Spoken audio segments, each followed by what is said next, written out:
Welcome to the Biz Gone Social podcast. We help entrepreneurs navigate how to get known, get customers, and get the edge over their competition.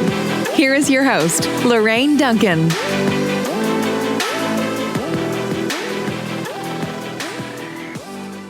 So here we are with episode number 57, and I'm so glad to be here. And my promise to you, as always, is I want to give you just a little bit of verbal caffeine that's going to energize your business and your social media marketing and help you stay social. Because after all, don't you want to be the business that everyone's talking about? I know I do. And I'm so stoked today to have PJ Ewing with me. And PJ, tell me a little bit about your business and what you do. Thank you for having me. I'm really happy to be here. This is going to be a lot of fun. I just wish it were episode 56 because I'm 56 and it would be so poetic if it were 56. I am the chief marketing officer of a company called X10 Therapy. And it's a business that is a family business that we've built from scratch over the course of 12 to 15 years, starting with a lot of research and then a product and then marketing the product. And we're in the knee surgery recovery space. So what we do is we help people, a lot of people that are really lost, that are really not having a good recovery after a knee replacement. We help them get back to their lives after they've tried traditional recovery methods and it hasn't worked. So I have been the chief marketing officer of this company for 10 years. And when we had no budget at all, I was there doing digital marketing things. And now we have a bit of a budget and I'm still doing digital marketing things and having a great time of it while we scale this business up. That's what I do. Very cool. And so you probably do some similar things that I do, but in your great expertise and knowledge in growing a company with social media marketing, what would you say the number one thing you have to do when first starting out? You know, you have no audience and nobody cares about you at the beginning, right? And you're shouting into the wind and there's also a lot of skepticism, which there is about any product. But when you're in the medical field, you don't have a lot of surgeons and doctors and research, you're really out to dry. You've been hung out to dry because no one's going to believe anything that you say. So what you've got to do is you've got to find some means of validating your claim. In our case, it was we're better than traditional therapy. We can recover a knee better than your outpatient clinic, your home therapist. We're good at this. And so we started to do tried and true, the oldest trick in the book. We started to do testimonials. And we did video testimonials and we did 150 of them. And I was editing them away in Adobe Premiere and I was filming them with my little Sony camera and I was doing all that stuff. And one after the other, we started to put them on YouTube. And then we started to blog. Of course, there's a blog and there's a YouTube. And now you've got a site that's developed that looks professional. And then you start to interview professionals in the field, in our case, physical therapists and surgeons, but people that have credibility because we've got none. So we've got to go borrow somebody else's credibility. So we started to interview those people. And then through the testimonials of the patients and interviews with clinical people and professionals that are in that space, we started to build a reputation of fixers. In our case, we can fix what other people can't fix. There was one video. So my favorite, Lorraine, my story of stories is there's a video on YouTube and it's out there right now. And I get about 1,500 views a day that I filmed myself, my first, second, third interview in person. Couple cameras, 2.5 hours, physical therapist, talking about things that would be helpful for people that might have a knee recovery. That video has probably delivered $1.5 million worth of revenue. That one video for free. We have spent no dollars ever on promoting that video. And it sits there on YouTube. YouTube loves it and it serves it up and it serves it up. And I get the inquiries still in our business. So they all come. I saw a video of this lady on YouTube. I get that, 30 times a day from a video that's almost 10 years old. But the magic there is that the video did very little to talk about our product and did a lot to talk about helping people. explaining in good language, a credible source, helping somebody understand something. And then a little spoonful of sugar, and the medicine was, hey, there's this X10 therapy machine and it's really useful and really great, about 4 or 5 minutes into the 9-minute video. So we were very light on X10, very heavy on help. That video delivers like gold, delivering golden eggs every day to us. And it's a social media play. And the funny thing is, Lorraine, I didn't know what was going on. I started getting phone calls. I'm like, well, how did you hear in Arkansas? You're in California. How did you hear about our little company in Michigan? Oh, it was on YouTube. It was on YouTube. This is before I even valued YouTube. I'm like, yeah, you throw a video on YouTube. I don't know. That's fine. Little did I know that those videos were starting to get play. And we probably have 10 videos now out of the 150 plus that really deliver the goods. So it was the old lesson: help somebody, provide value, and then you have the right to share a little bit of product news or information.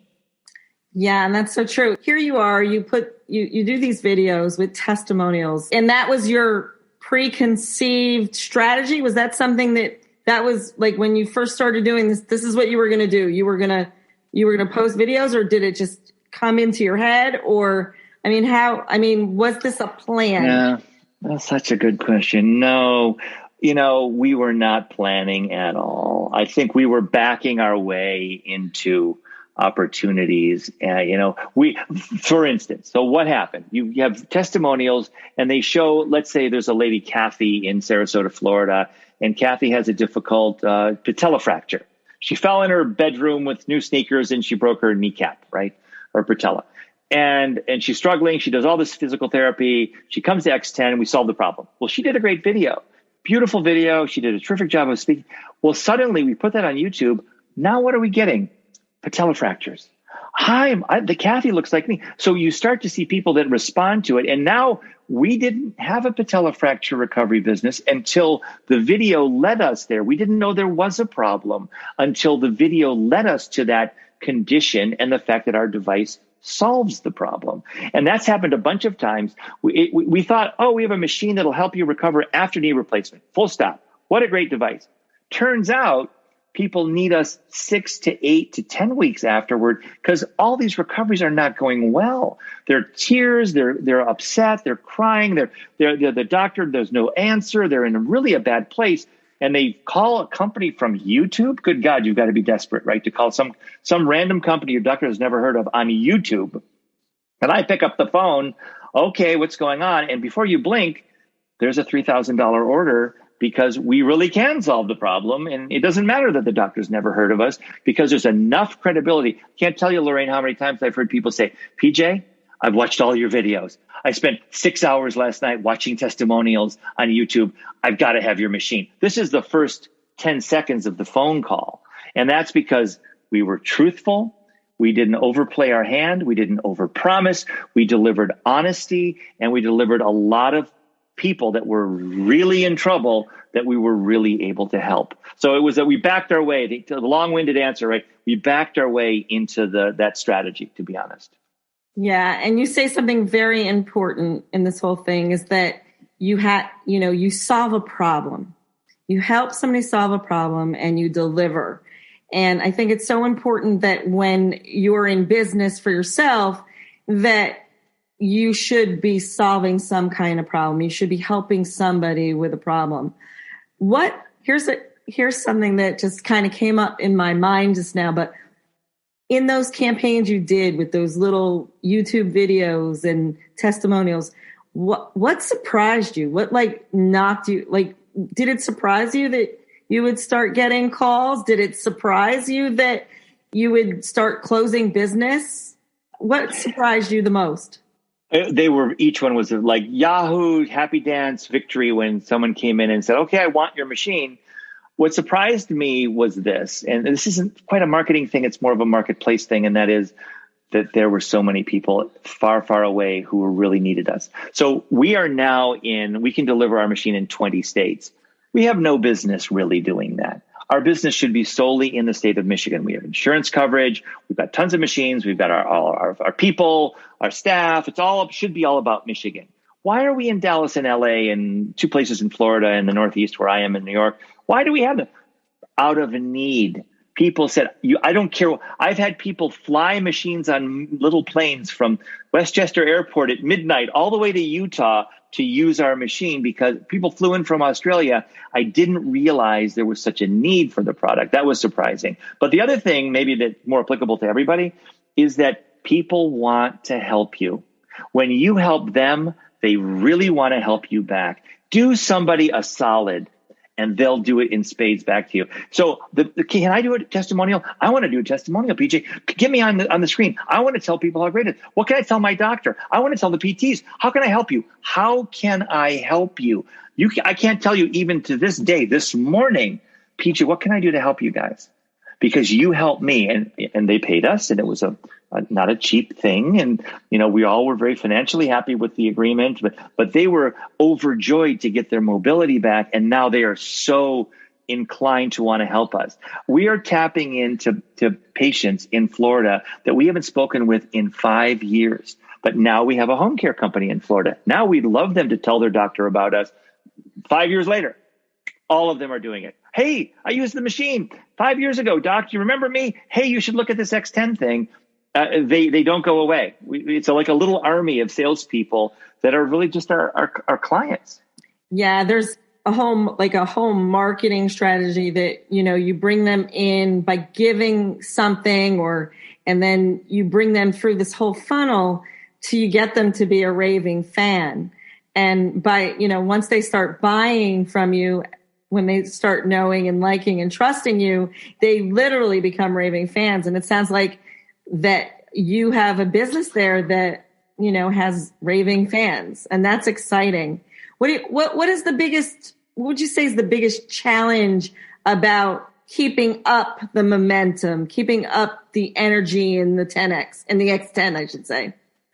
Yeah, everyone wants to call it 10X. It's funny you did that because, but yeah, it's X10. Balancing your life in an entrepreneurial venture, like living a life, I really mean it. And this is not about, PJ, how dedicated you are.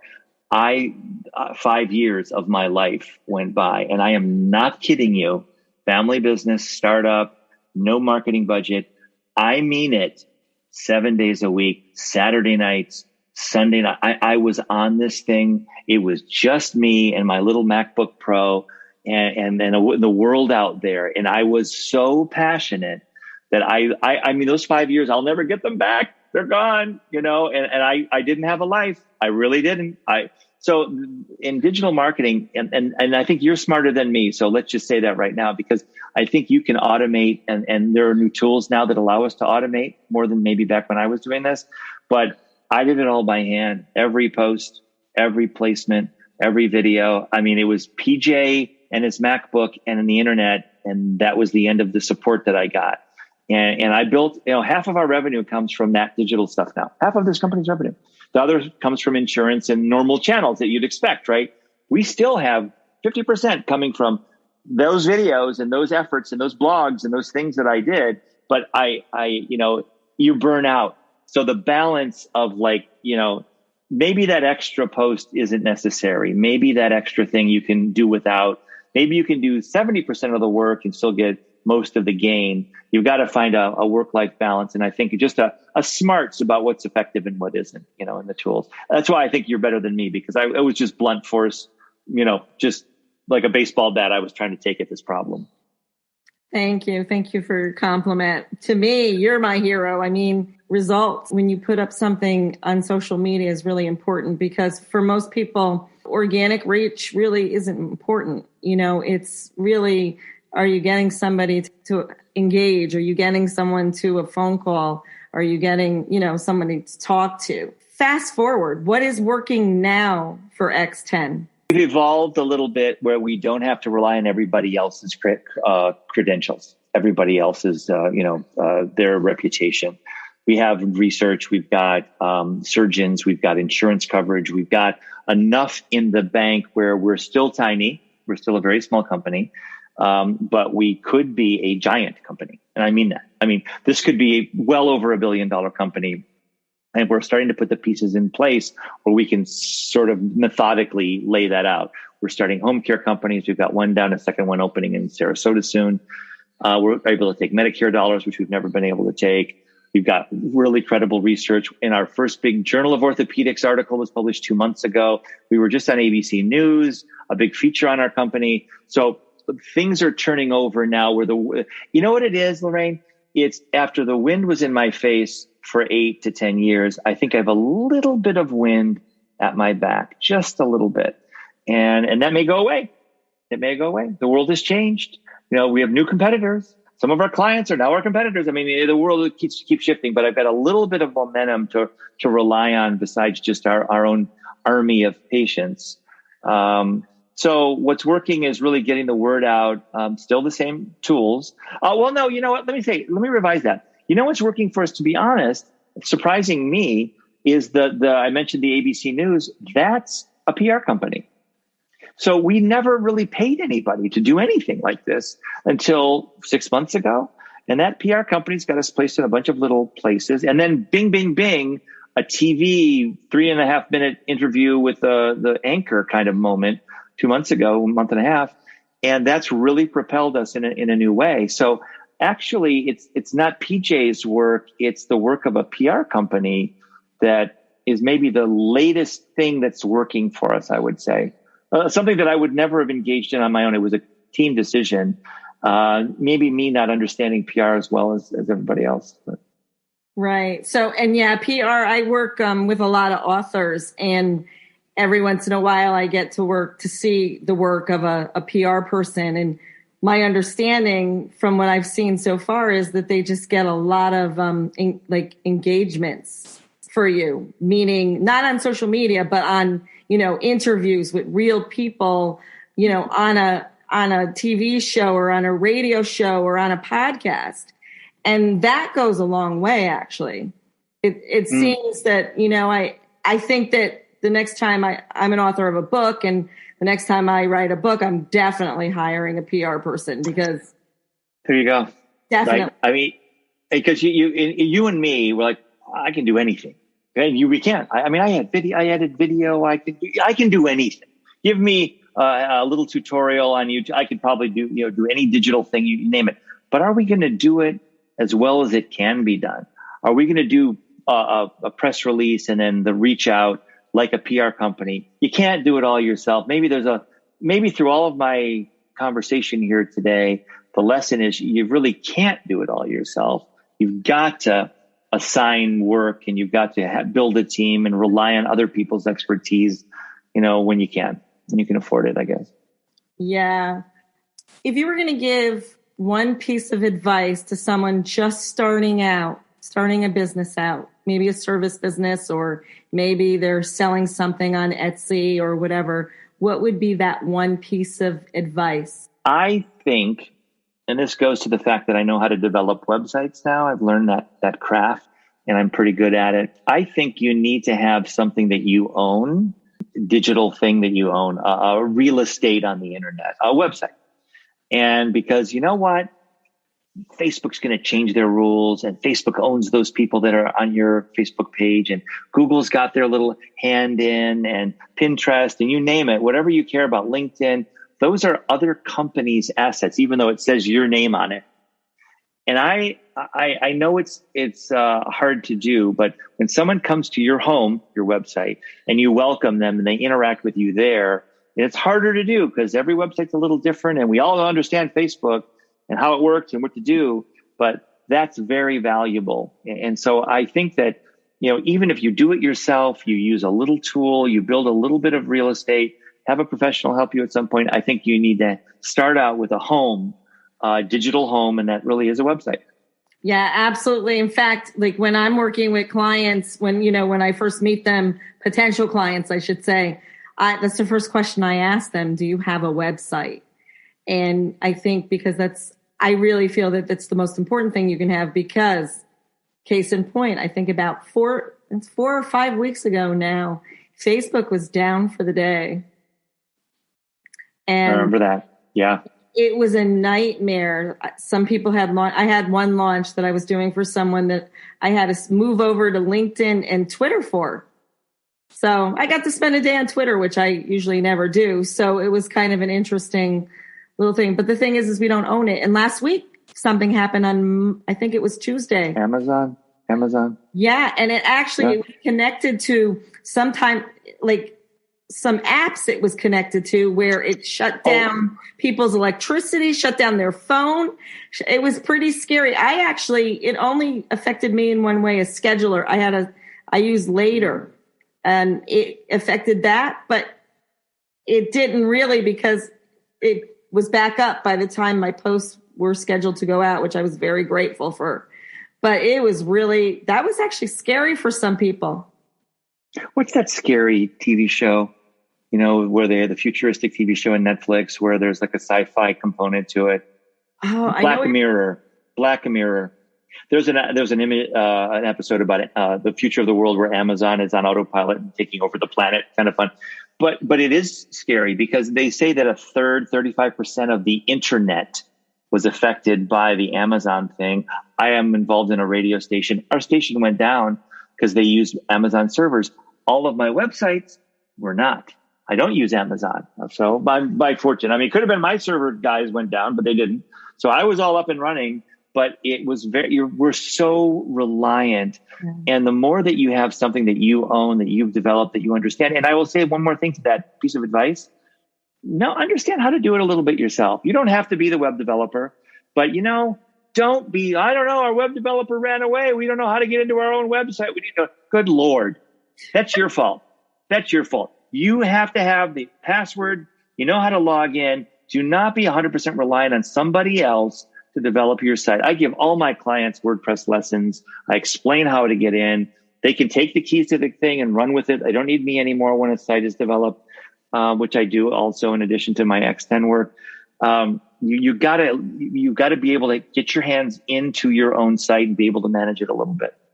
Totally agree. I was talking to somebody the other day who actually is a website developer, and she was telling me of nightmare stories of working with clients that did not know their password or didn't know who was hosting their domain. And I'm like thinking to myself, that's why I do not want to do website development. Oh, it's so much fun though. It's so much fun. You know what you can do on that side of what I do, because I do some web development just for 2 seconds. What you can do for a small business with a little bit of know-how and a tiny amount of money is unbelievable. You can compete with the big kids and you can be a tiny little startup mom and pop, but your site can just absolutely rock. And so I love that aspect of this business and web development because I'm good. I'm not great. I'm pretty good. I'm good enough to make something look really snazzy and then get help for some of the technical stuff when I need it. And I'm so proud of that. And the clients are so pleased and they're so proud of their own sites. And they've got a great, if nothing else, they've got a business card on steroids through their own website. And that's fun. Yeah. And you know what I think? This is just kind of a funny side note. You know how franchises, they always have the canned website? I just have to say something. They need to hire someone that does those franchise websites better because they're awful. Have you ever seen a franchise website, like Chocolate Works or some dentist site, or just, they got to do better. You're only as good as your client. I learned that. I was an advertising guy at Burnett early in my career out of grad school. And if you have a bad client, you're sunk. And I had some lovely people, but not good clients at Kraft, and McDonald's was a little bit more open-minded when I was in Chicago. But your client has got to be, because those sites are developed by a committee. They're developed by a bunch of people. There wasn't one individual like awesome Lorraine to make the decision. It was 30 guys and a bunch of franchisees and da-da-da-da-da. Before you blink, it is white milquetoast, terrible, terrible, terrible. You've got to have a bold client who's willing to go there. And I've got a couple. I just got off the phone earlier before this call and before our recording with a client. And I don't know if they're bold enough yet. We'll see. But I've hoped that they're going to be bold because I laid out a very bold design for a non-sexy category. And we're just going to see if they like it or if they're going to make me dumb it down. We'll see. It's fun. Well, PJ, I want to just thank you. We could talk for hours, and there's so many more aspects of you, and I'll have to have you back again someday so we can talk about your whole radio part, which is very interesting. But I just want to thank you. And if somebody out there wants to get a hold of you, maybe they're just like stuck with their website or they don't have one. Do you want to give like a contact or something? Yeah. I mean, if you want to reach me on that side of my life and my business, it's PJ, Ewing, PJ Ewing and this is the probably not so smart part of my URL, chiefmarketingoutsource.com. So PJ Ewing at chiefmarketingoutsource.com. It works if you type it in. It's a little annoying, a little long, Lorraine. I actually like it. And then you can always Bitly it if you want to make it shorter, but it's still shorter. I can't do it on audio. It's not so smart. I look at it now, it's way too long. But anyways, that's how you get me. Okay. Thank you so much. Again, thank you for being on my show. And thank you out there for listening. And until next week, I'll see you soon. Thanks for listening to the Biz Gone Social podcast. Find us on Instagram at Biz Gone Social for extra tips. Check back weekly for new episodes. Until next time, stay social.